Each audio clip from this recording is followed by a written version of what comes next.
So, I mean, there's no need for me to tell you that you guys have been doing this for 10 years. And it really, the Charles Erik relationship really anchors these films. So I was wondering if you could talk a little bit about what your favorite aspect of that dynamic is, especially in this new film moving forward.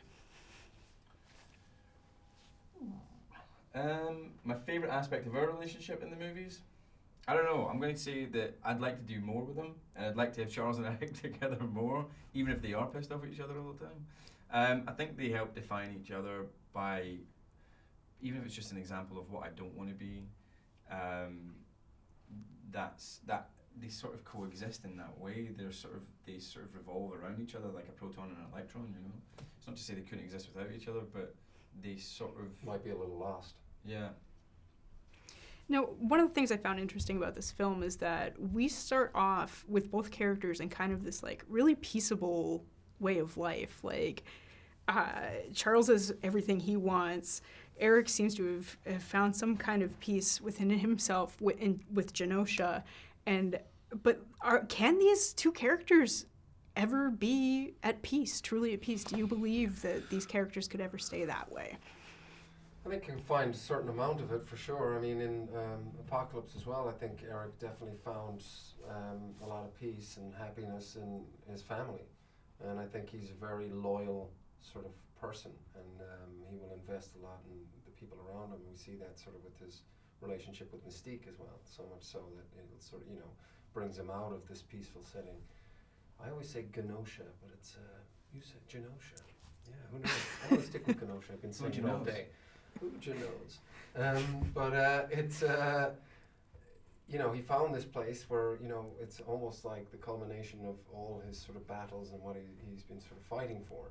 But again, it's through his loyalty that he feels like he's got to avenge Mystique's death. And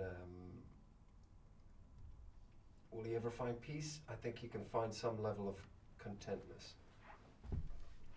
Right now, Charles had a very interesting arc in this film because we see him in a completely different light.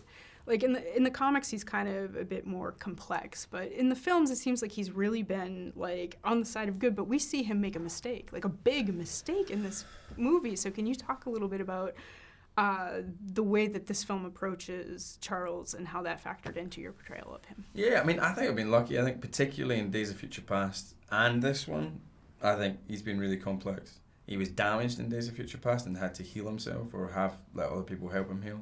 And in this one, he's not damaged, but he's damaging, and from a good place.